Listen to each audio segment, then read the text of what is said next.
Vai então. Bendito é o fruto do vosso ventre, Jesus.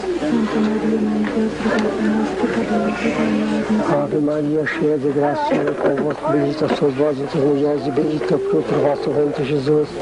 Cidade da Lapa, estado do Paraná. Nesta reentrância na rocha, que o povo chama a Gruta do Monge, peregrinos de todo o país, principalmente do sul, trazem suas oferendas e pagam promessas a João Maria D'Agostines, o monge da Lapa. Eu tenho fé, né? Eu tenho. Acha que ele vai lhe curar? Pois eu pedi para ela força que me cure, né? A senhora tem rezado muito pro monge? Tenho rezado para ele curar meu filho. Eu rezo para ver meu filho caminhando. Eu vim trazer meu cabelo que caiu de uma febre que me deu, que ficou tudo preto a minha perna e subiu aquela febre, então caiu meu cabelo e eu vim pagar aqui. E vou levando as pedrinhas para pôr na água, vou levando água e vou subindo para casa. A mãe dele pediu para mim lavar o pé desse rapaz que a copa pegou, daí tá muito ruim, né? Fez a promessa que então eu melhorasse bem, então vinha lavar com a santa água do Santo Monte aqui. Aqui é muito boa para isso. Daí eles querem pagar uma promessa para sarar daí os varizes. Eu tô com problema de surdez, então fiz uma promessa para vir lavar o ouvido aqui para ver se passa. Para ver se eu começo a escutar de novo. Essa é meio paralisada das pernas. Essa é doente das perdinhas. Veio trazer para o monge curar? Vim. O senhor tem fé no monge? Eu tenho, graças a Deus. Bastante fé. E daí, antes que ele completasse um ano, nós fizemos uma promessa de vir lá. E sarou? Sarou, tá bom. Vai fazer um ano agora, tá quase caminhando, então nós viemos antes que ele caminhasse, nós vamos pagar a promessa. Eu vim, cumpri a promessa que meu filho ficou doente e eu levei ele em 5 médicos e não sarava da pneumonia. E daí eu fiz a promessa pro monge, daí sarou. E eu vim cumprir a promessa para pôr a fotografia dele e a camisinha. O senhor cumpre a promessa? Eu cumpro, sim. A variedade de esvotos deixados na gruta pelos peregrinos parece atestar a fé do povo nos poderes milagrosos do monge. Senhora Santa Isabel, vamos voltar com a bandeira pra voltar em outro ano, ai, ai. Pra voltar em outro ano, ai, ai.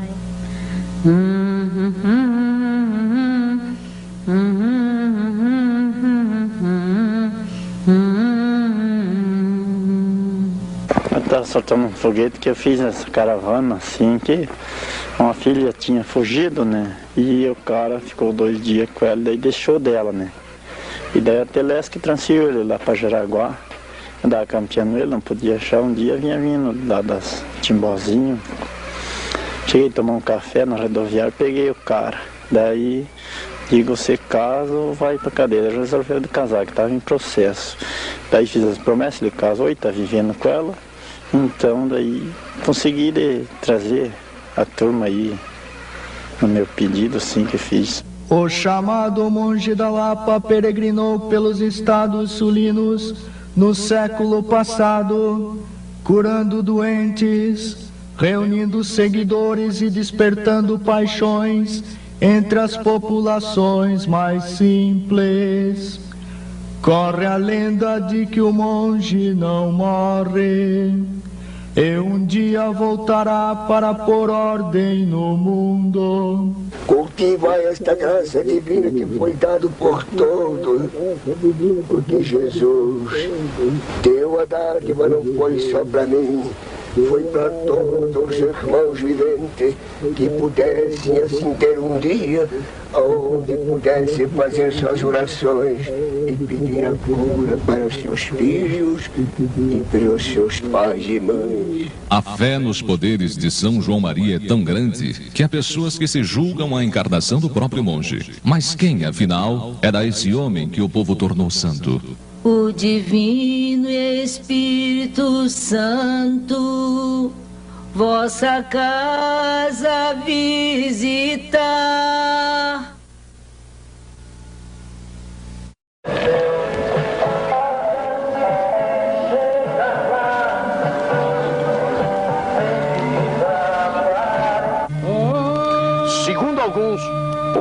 primeiro João Maria nasceu na Galileia, no início do século XIX, na mesma cidade em que havia nascido Jesus de Nazaré.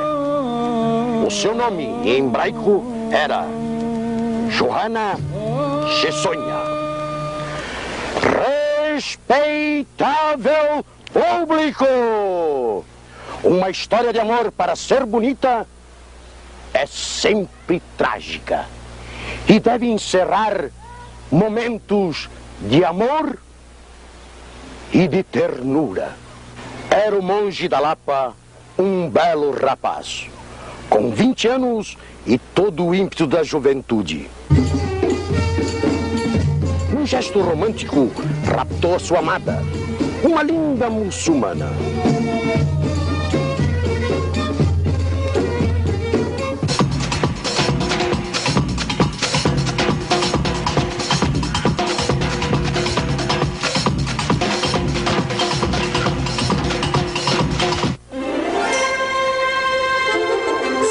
Por este amor, abandonou religião, pátria e família. Com sua amada, foi morar no Egito, onde lutou contra o exército francês sob as ordens de Murad Bey, o sultão justo.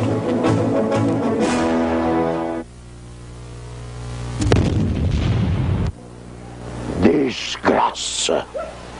Foi feito prisioneiro.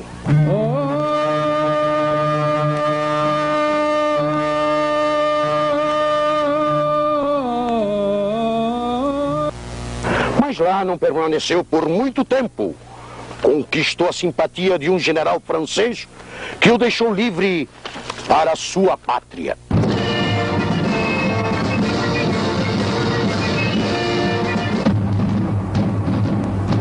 Mas Aisha, a mulher amada, havia encontrado a morte tragicamente.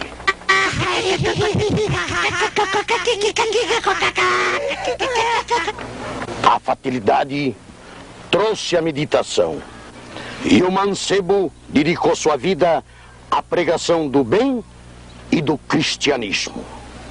Por 77 anos haveria de cumprir penitência, percorrendo o mundo apoiado num bastão de peregrino. Ai, ai. Em 1844, aparece em Sorocaba, São Paulo, o primeiro João Maria, um italiano natural de Piemonte.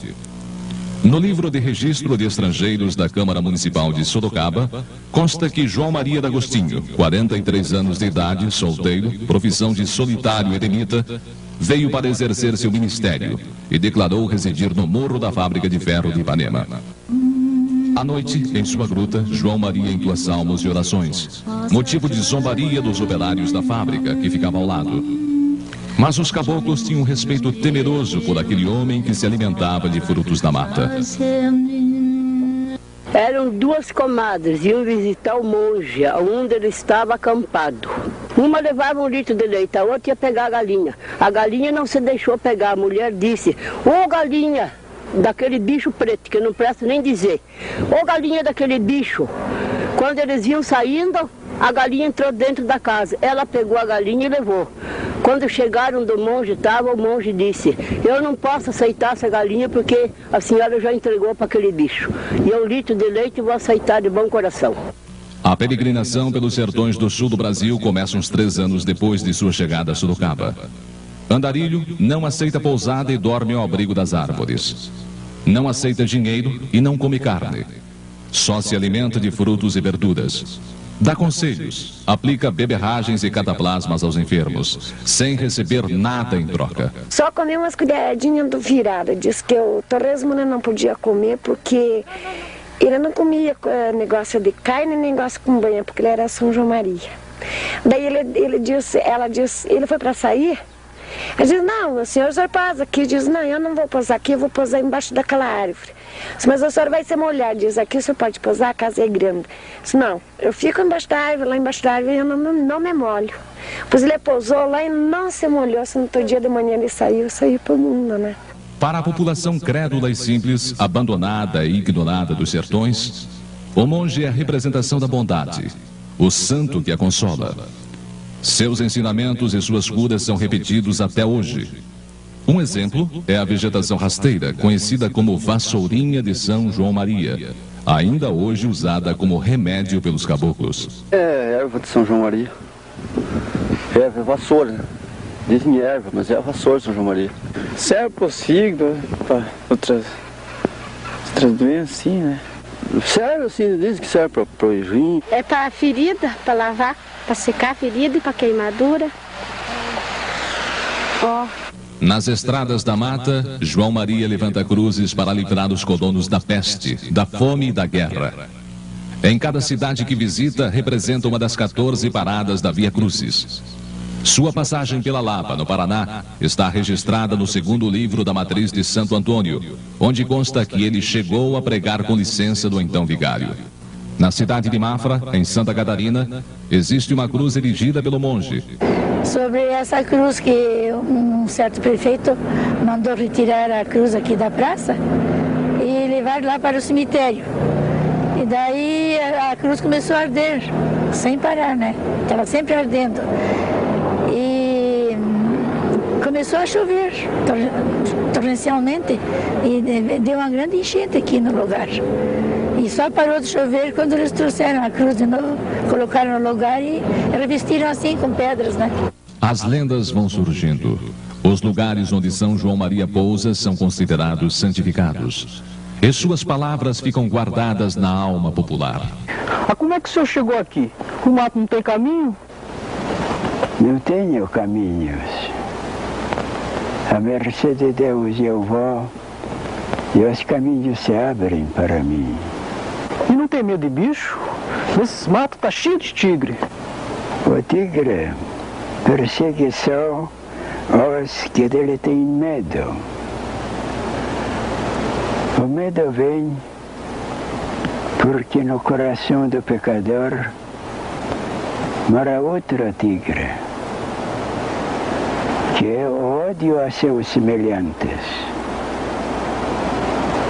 Por isso, o tigre feroz adivinha o outro tigre no pecador e busca comê-lo, busca matá-lo. É a fera contra a fera. Plantei todos os vegetais que servem de alimento. Os que crescem e dão fruto fora da terra irão se acabar. Os climas vão se mudar em todas as partes. Por isto, vos aconselho a plantar as batatas, os tubérculos, pois haverá tempos não muito distantes que só o que nasce embaixo da terra será o alimento para o homem. De tempos em tempos, João Maria de Agostines retorna à sua gruta na cidade da Lapa, pregando na região. Ele andava com o cestinho assim, né, andando, e saiu campeando tendo o que comer, né. Ia passando, estava um homem maiando feijão, né. Então isso quer dizer que estava aquela grameira semeada assim, né. Então ele perguntou, né, por que não queriam juntar. Aí ele disse, não juntamos porque não é de sobra, né. Aí ele pegou e juntou os grãozinhos de feijão dele, põe no cestinho. Então que daquele tempo em diante, o cestinho dele só tocou de acrescentar, né? E o que tinha de sobra só tocou de se derrotar. Saindo da Lapa, o monge continua sua peregrinação pelos sertões do Paraná, Santa Catarina e Rio Grande do Sul. Com o passar dos anos, suas visitas vão rareando, até desaparecerem por completo. Como marcas de sua passagem ficam as várias capelinhas, erguidas sempre ao lado de riachos, cuja água o povo dos sertões considera milagrosa.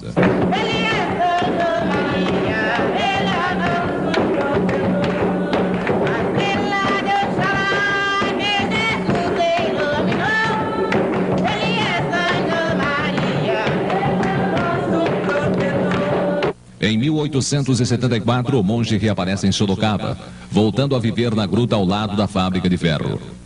Certa manhã, manchas de sangue são encontradas na gruta, supondo-se que tenha sido devorado por uma onça. Mas, alguns anos mais tarde, o monge reapareceria numa época bastante conturbada da vida brasileira. Deus te salve, ó casa santa, onde Deus fez a morada, onde mora o cálice bento e a hóstia consagrada. Ai, ai. O segundo monge aparece na última década do século passado. D. Pedro II será banido do país com sua família. A República será o regime proclamado pelos militares. Isso, porém, será um mau augúrio. João Maria, o primeiro monge, já havia morrido, mas o povo não queria acreditar nisso. Continuava esperando sua volta. Pois eu quero dizer que ele tem que viver, porque aquele homem que passou aquela vez lá em Barra Mansa, quando trabalhava no DR, tinha que ser ele, pelo tipo. E apesar do segundo chamar-se João Maria de Jesus, o aceitou como se fosse o primeiro. Os tipos físicos dos dois também eram diferentes. O primeiro era muito mais velho. Ele era um velhinho barbudo e mal vestido e descalço. E cabeludo. O segundo monge seria, na verdade, Anastas Markaf, levantino de origem e castelhano de formação. São dele as fotos que correm ainda hoje como se fossem do primeiro monge. Segundo a lenda, haviam mais pessoas em sua volta quando esta foto foi tirada. Mas somente sua imagem apareceu quando a foto foi revelada. Sua pregação era semelhante à de seu antecessor, porém diferia dele num ponto fundamental. O primeiro monge sempre se mantivera indiferente à política. O segundo, no entanto, era monarquista, e depois da proclamação da República, tal como Antônio Conselheiro, seria contra ela. Depois da proclamação da República, os descontentamentos surgirão na classe armada. E azedados os ânimos, rebentará a primeira bomba, depois outra, outra e outra, até 6 anos depois. A insatisfação com a proclamação da República duraria 6 anos. Enquanto o Norte assistia canudos, o Sul seria ensanguentado pela Revolução Federalista. Ela se inicia no Rio Grande do Sul. Além da queda do governo gaúcho, os federalistas exigem maior poder do governo federal sobre os estados e a instituição do sistema parlamentar, como havia vigorado na monarquia. A revolução se alastra e consegue apoio de parte da Marinha. No Rio de Janeiro, a Armada se revolta contra o presidente Marechal Floriano Peixoto e alguns navios seguem para o sul. Lá unem-se aos federalistas que já haviam invadido Santa Catarina e instalado um governo provisório. Parte do território paranaense também é ocupado, inclusive Curitiba, a capital. Contudo, a cidade da Lapa oferece obstinada resistência às tropas federalistas. Esta resistência, sob o comando do general Carneiro, dá ao governo tempo para recompor suas forças e vir em socorro ao sul ocupado. A notícia de novos reforços para as tropas legais faz com que os federalistas batam em retirada e a revolução termina logo depois.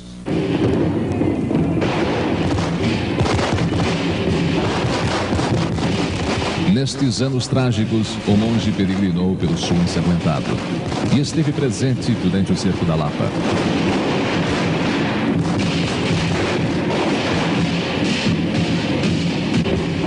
Trazia sempre consigo uma bandeira do divino e pedia para com ela tocar dos feridos, para salvar suas vidas.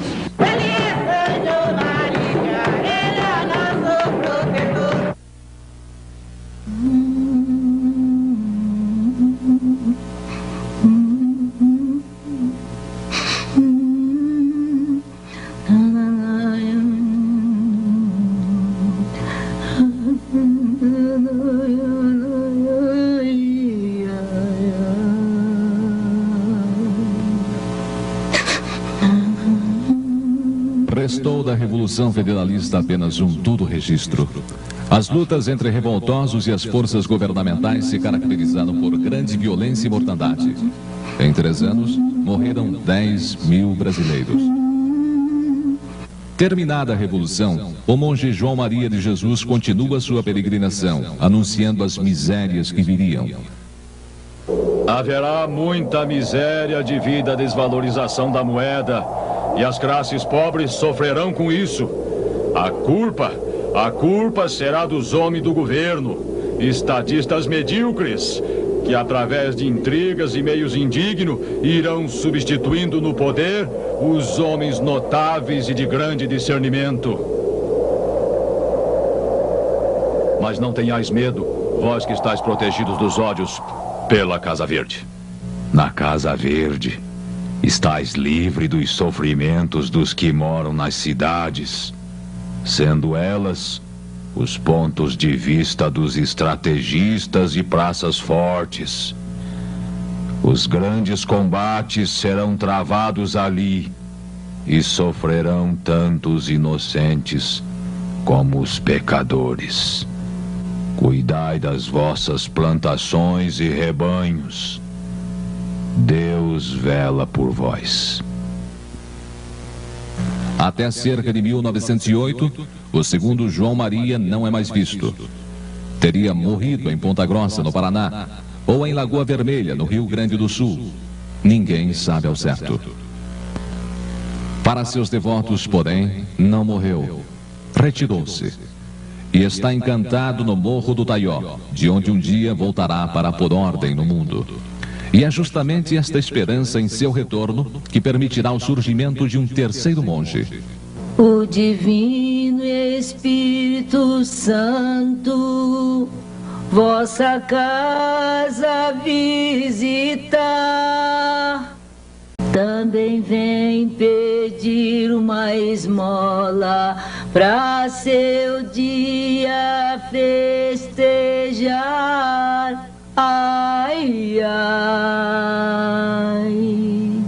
Uma vasta região dos estados do Paraná e Santa Catarina era disputada pelos dois estados, num longo litígio judiciário que só seria resolvido em 1916. Esse território, conhecido como O Contestado, vivia no mais completo abandono e sua população não tinha qualquer tipo de assistência governamental e espiritual. Por volta de 1910, era construída na região do Contestado a Estrada de Ferro São Paulo-Rio Grande. Pelo contrato, a companhia construtora, um truste internacional, tornava-se proprietária de 15 quilômetros a cada lado dos trilhos. Com isso, começa a expulsar os caboclos moradores dessas terras. E é essa população espoliada de suas terras, abandonada sem a proteção de leis, vítimas dos desmandos dos coronéis latifundiários, que espera o surgimento de um líder. Esse líder seria o terceiro monge, José Maria.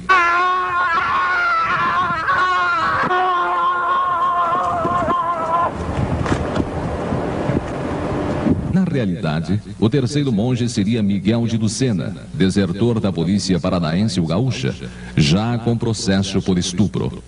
Ele aparece na região do Contestado afirmando ser José Maria D'Agostini, irmão do primeiro monge.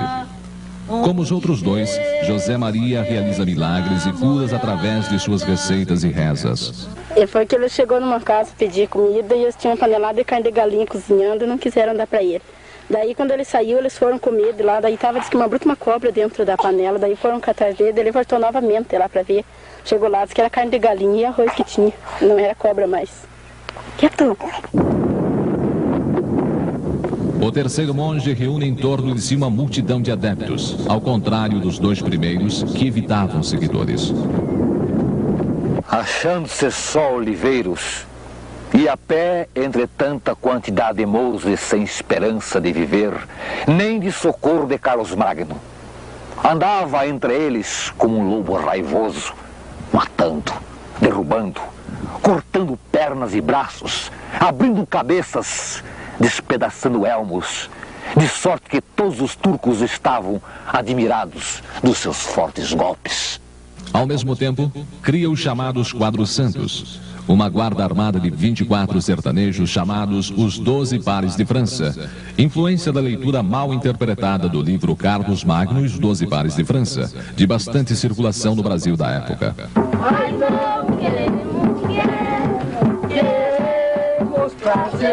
Alicia ao seu redor os descontentes, os injustiçados e os perseguidos, os desempregados e os bandidos.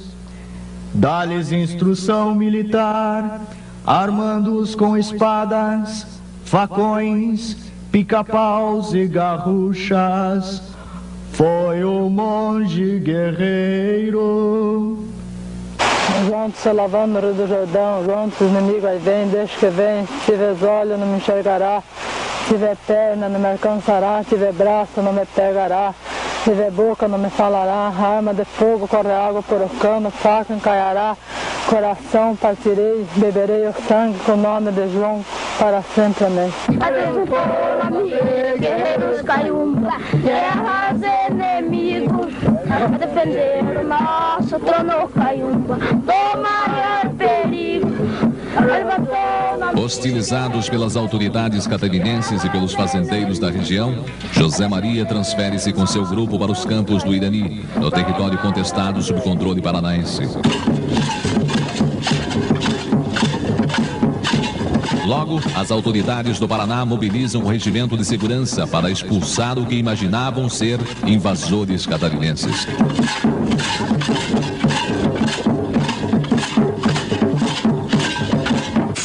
Em 22 de novembro, sob o comando do coronel João Gualberto, as tropas atacam o pacato grupamento. Os seguidores de José Maria lutam como feras. Os irmãos que morrerem nessa luta ressuscitarão e poderão brigar com 10 soldados e não de vencer. Se eu morrer, ressuscitarei e trarei uma força de cavalaria do céu para brigar com todos os inimigos. No primeiro combate do Irani, o coronel João Gualberto vê o monge e o ataca a tiros. Antes de morrer, porém, o monge golpeia mortalmente o coronel.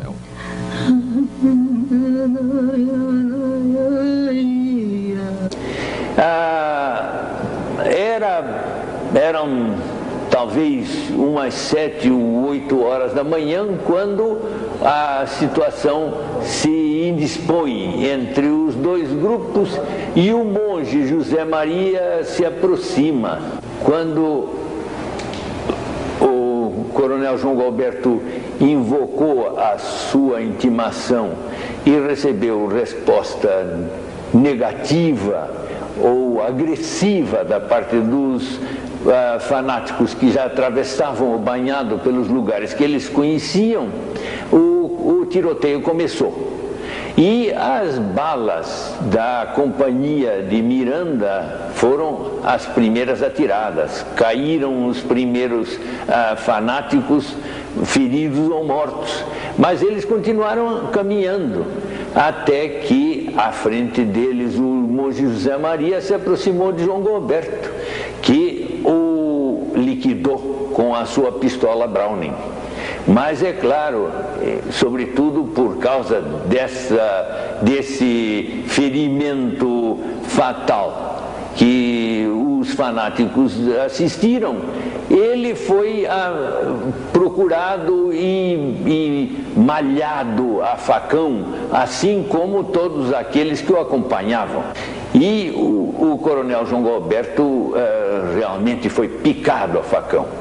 Tão picado a facão que a sua própria escova de dentes de 1912, de outubro de 1912, eu tenho aqui. Essa escova teria sido cortada pelo facão que o alcançou no peito, onde ele tinha a escova de dentes enfiada. Apesar da morte do monge na primeira batalha, a guerra do contestado se arrastaria por mais 4 anos. Nela foram usados pela primeira vez no Brasil aviões de guerra em expedições militares. A paz veio somente em fins de 1915, após a aniquilação dos redutos dos adeptos do monge José Maria. Deus te salve, ó casa santa, onde Deus fez a morada. Mora o cálice bento e a hóstia consagrada. Ai, ai. É tudo o que pedido que eu faço, eu sou atendido. Mesmo terminadas suas vidas, as vozes dos três monges ainda hoje se fazem ouvir nos estados do sul. Temei, filhos da mata, o convívio com as cidades, onde mora de permeio a hipocrisia e a luta pela vida material. E aonde se esquecem todos que só Deus e a graça divina dá alimento à alma e ao corpo.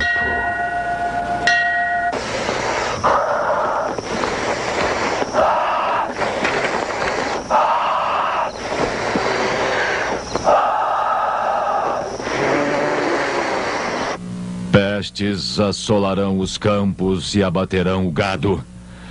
A miséria baterá em muitas portas, e para o cúmulo do infortúnio, doenças desconhecidas atacarão o povo e farão muita mortandade. Guerras virão ao mundo. Se quiserdes ser castigados pela fome, pestes e penas no inferno, então retirarei minha mão de vós. Sobre vossas injustiças empunharei espada de 2 gumes e determinarei lançar raios e trovões para que conheçam a justiça divina.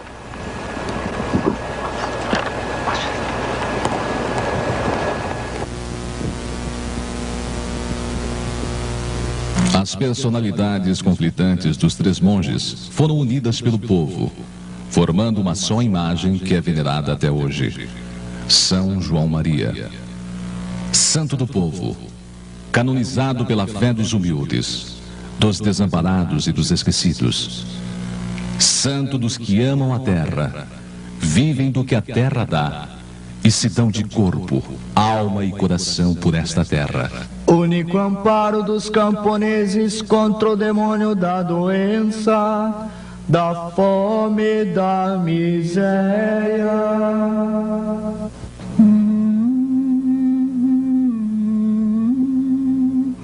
Nossa casa pedir uma esmola pra ser festejar.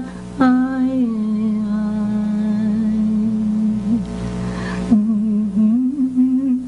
A Senhora